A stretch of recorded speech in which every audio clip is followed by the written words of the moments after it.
Bonjour, bonjour, j'espère que vous allez bien. Moi, je vais super bien comme d'habitude.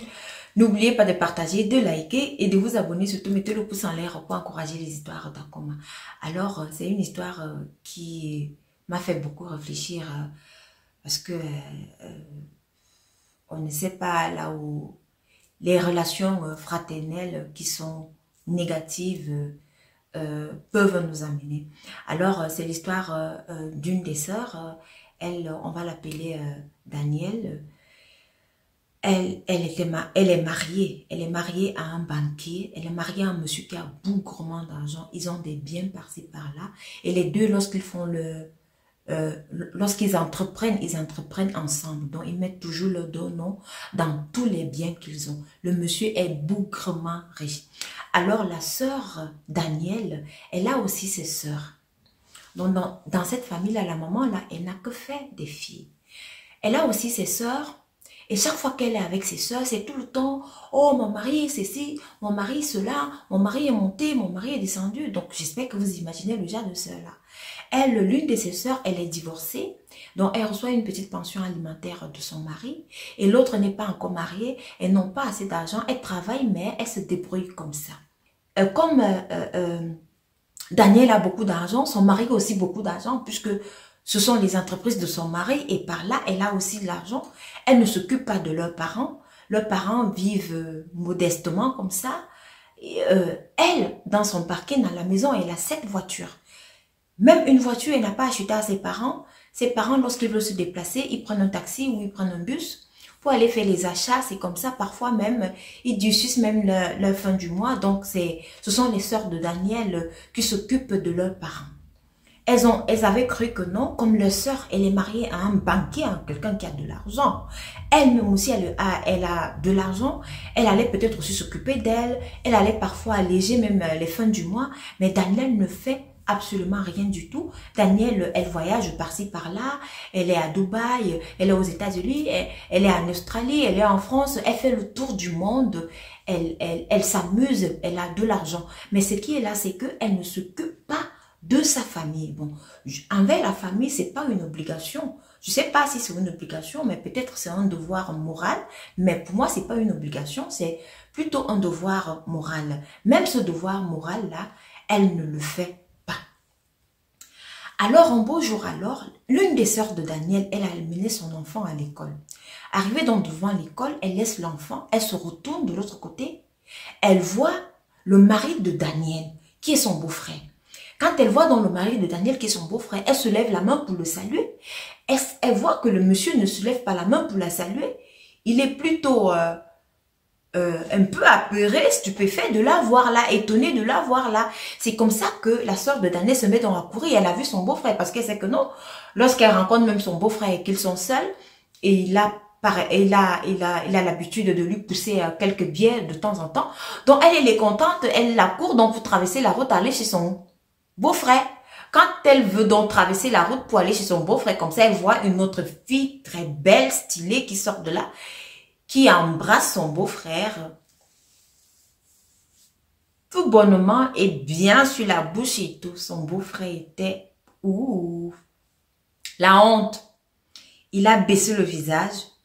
La sœur à Daniel, elle aussi, elle est restée comme ça. Elle a pris un autre chemin. Elle est partie. Le beau-frère est entré dans la voiture avec la dame. Ils sont aussi partis. La sœur de Daniel, elle dit donc que quelques minutes plus tard, lorsqu'elle est arrivée chez elle, parce qu'elle dit que le jour-là, elle n'allait pas au travail, elle avait des trucs à faire. Elle reçoit donc un message de son beau-frère. Son beau-frère lui dit que est-ce qu'on peut se voir quelque part? Elle dit oui. Quand elle arrive, son beau-frère avait toute la honte. Il avait tellement honte. Il lui dit, je tiens d'abord à m'excuser. Il faut me pardonner, s'il te plaît, pardonne-moi. Je t'en supplie de ne même pas dire ça à ta soeur parce que tu connais ta soeur. Si tu dis ça à ta soeur, je vais perdre tous mes biens. Je vais perdre tout ce que j'ai construit avec elle jusqu'à aujourd'hui. Qui vous envoie souvent? L'argent là, ça fait des choses. Hein. Maintenant, tu dis tu vas perdre. En même temps, les femmes. Bon, bref. Il dit donc à la sœur de Daniel que voilà, si tu ne lui dis pas, je vais prendre tout en charge chez toi. Je vais payer la scolarité de tes enfants. Et en plus de cela, je te donne un chèque. Donc, la sœur de Daniel, elle a vu le chèque avec beaucoup de zéros à l'intérieur. Tellement elle était dans l'émotion de voir un chèque avec beaucoup de zéros derrière. Elle dit que, elle a d'abord tiré le chèque, elle a dit que là où elle est là, elle a les arriérés de loyer. Elle a les problèmes. Les parents n'arrivent pas à bien manger. Encore plus, la sœur, elle ne s'occupe pas d'elle. La sœur ne fait rien pour les parents. La sœur ne fait rien pour elle. Donc, c'est à peine même si la sœur peut te donner 5000 francs et tout. Elle regarde comme ça, elle a tiré le chèque, elle dit oui. Elle dit à son beau-frère que, mais avec tout ça, je paye d'abord toutes mes dettes. Toutes mes dettes de loyer que j'ai et toutes les dettes que j'ai dehors et tout. Je paye tout. Je change des trucs dans ma maison, je paye le congélateur pour mettre la nourriture de mes enfants.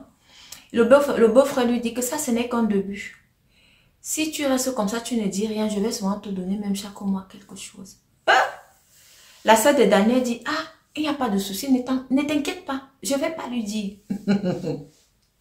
C'est ainsi que elle est rentrée chez elle, elle vit sa vie. Chaque fois qu'elle voit son beau-frère, elle est contente, elle le salue, beau-frère, mon beau-frère chéri, et tout. Donc, elle est devenue, même encore, elle est devenue complice à son beau-frère, et tout, ils s'entendent tellement bien.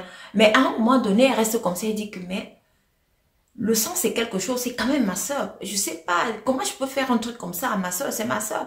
Et d'un autre côté, elle se dit que non, ma soeur, elle ne s'occupe pas de nous, elle ne fait rien pour nous, malgré qu'elle ait bougrement d'argent, les parents souffrent, elle ne regarde pas trop. Mais et si je lui dis maintenant, moi aussi, je n'aurai plus l'argent que j'ai là, parce que c'est ça qui m'aide à faire toutes ces choses que je fais. Et entre-temps, la sœur de Daniel, elle est en train d'entreprendre, acheter un terrain, construire la maison avec l'argent du mari de Daniel, donc l'argent qu'il donne chaque mois là. C'est avec ça que elle veut investir. Donc, voilà dans l'histoire. Dites ce que vous pensez de cette histoire. Parce que la sœur de Daniel, elle dit non, c'est ma sœur, c'est mon sang. Je ne sais pas. Elle a des remords. Elle s'est dit que non, elle doit lui dire. Mais d'un autre côté, elle s'est dit que non. Ma soeur ne s'occupe pas de nous. Ma soeur ne prend pas soin de nous. Encore plus, elle ne prend pas soin des parents. Et c'est même avec cet argent-là que je prends encore soin des parents. Donc, mieux ne même pas lui dire, on reste comme ça. Si vous êtes donc à la place de la sœur de Daniel, quelle sera donc votre réaction par rapport à cela? Dites ce que vous pensez. Parce que moi, cette histoire, elle me dépasse. La famille, hein, c'est quelque chose. Ça me dépasse. Merci de m'avoir écouté et rendez-vous à la prochaine vidéo.